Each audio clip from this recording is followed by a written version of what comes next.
7. Hari ini kita akan belajar bab 2, kekuasaan dan rahmat Allah Subhanahu wa Ta'ala. Anak-anak, alam serta seluruh isinya merupakan ciptaan Allah Subhanahu wa Ta'ala. Allah telah menciptakan segala yang ada di langit dan juga di bumi. Matahari dan bumi merupakan bukti adanya kekuasaan Allah. Allah juga yang mengatur siang dan malam, menentukan segalanya sesuai dengan kehendaknya. Semua itu selain sebagai bentuk kuasa Allah juga merupakan bentuk kasih sayang Allah kepada hambanya. Kuasa Allah tidak ada batasnya. Diakui bahwa kebesaran dan kemahakuasaan Allah tidak dapat dijangkau oleh nalar manusia. Nalar manusia hanya terbatas pada apa yang dilihat, didengar, dan dirasakan. Sedangkan Allah sebagai pencipta manusia yang paling tahu keterbatasan hambanya. Dalam diskusi Allah berfirman, "A'taddu li ibadis sholihina ma la 'ainun ra'at, wa la udhun sami'at, wa la khatara 'ala qalbi bashar."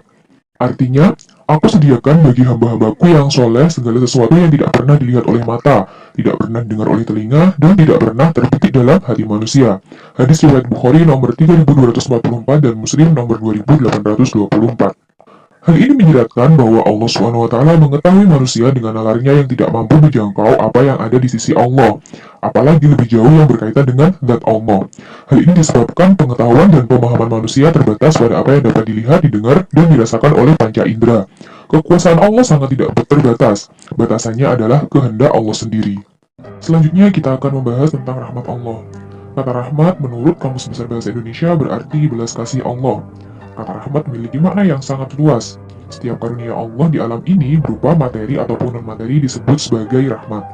Allah Subhanahu wa Ta'ala berfirman dalam surah Fatir ayat 2. A'udzu billahi minasyaitonir rajim. Bismillahirrahmanirrahim. Ma yaftahillahu lin-nasi min rahmatin fala mumsika laha wa ma yumsik fala mursila lahu min ba'dih. Wahwal azizul hakim, yang artinya apa saja di antara rahmat Allah yang dianugerahkan kepada manusia, maka tidak ada yang dapat menahannya, dan apa saja yang ditahannya, maka tidak ada yang sanggup melepaskannya setelah itu, dan dialah yang maha perkasa, maha bijaksana. Allah memiliki sifat Rahman, yaitu kasih sayang yang diberikan kepada semua makhluk, baik yang ada di bumi maupun di langit. Sifat Rahman Allah berikan kepada siapa saja meskipun ia tidak beriman sekalipun. Selain sifat Rahman, Allah juga memiliki sifat Rahim. Akan tetapi sifat Rahim Allah ini hanya diberikan kepada hambanya yang beriman kepada Allah SWT. Sifat Rahman dan Rahim Allah ada pada kitab suci Al-Quran di surat Al-Fatihah ayat 1. Bismillahirrahmanirrahim, yang artinya dengan nama Allah yang Maha Pengasih, Maha Penyayang. Nah, ayat ini menetapkan sifat rahmat bagi Allah. Rahman atau Maha Pengasih adalah yang memiliki banyak rahmat, sedangkan Rahim atau Maha Penyayang adalah yang memberikan rahmatnya khusus kepada orang-orang mukmin. Allah juga memberitakan bahwa Dia memiliki rahmat yang umum, yang meliputi segala sesuatu, namun Allah juga memiliki rahmat yang khusus. Allah berfirman pada surat Al-A'raf ayat 156. A'udzu billahi minasyaitonir rajim. Bismillahirrahmanirrahim. قال عذابي أصيب به من أشاء ورحمتي وسعت كل شيء فسأكتبها للذين يتقون ويؤتون الزكاة والذين هم بآياتنا يؤمنون.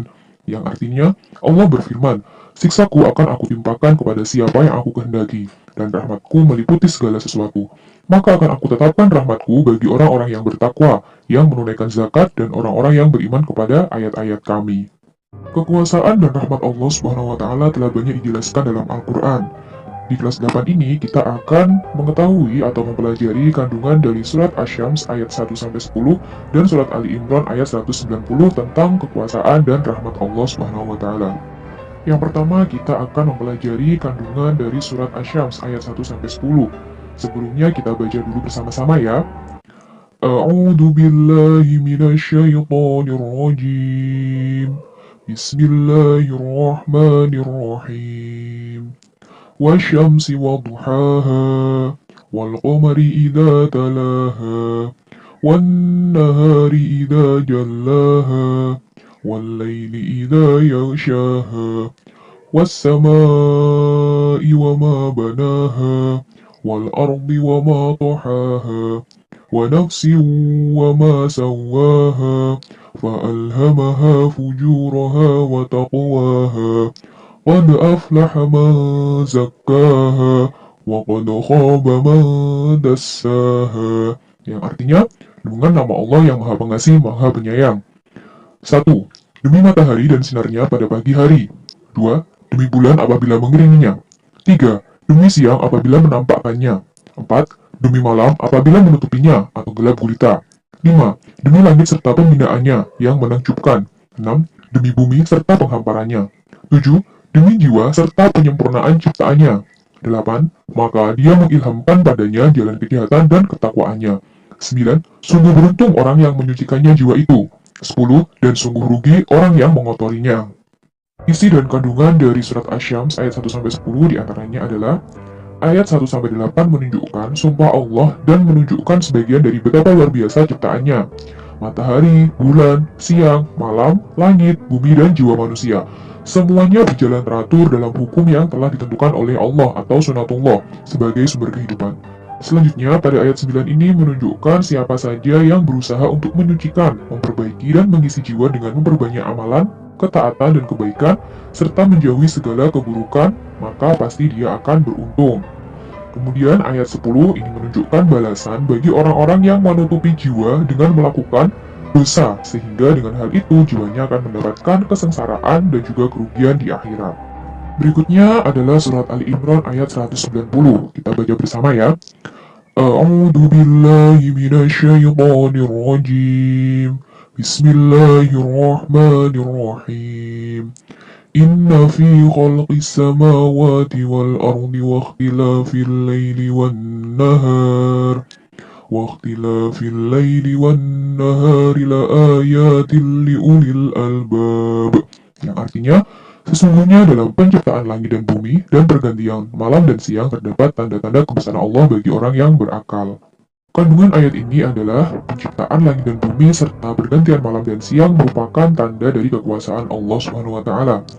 Tanda kekuasaan Allah di alam ini hanya diketahui oleh ulul albab, yaitu orang yang senantiasa berpikir dan berzikir. Ia selalu mengingat Allah dalam segala kondisi dan juga senantiasa menggunakan akal pikirannya untuk memikirkan penciptaan alam semesta dan segala isinya. Berpikir dan tafakur yang benar bahwa penciptaan alam semesta beserta seluruh isinya tidak ada yang sia-sia.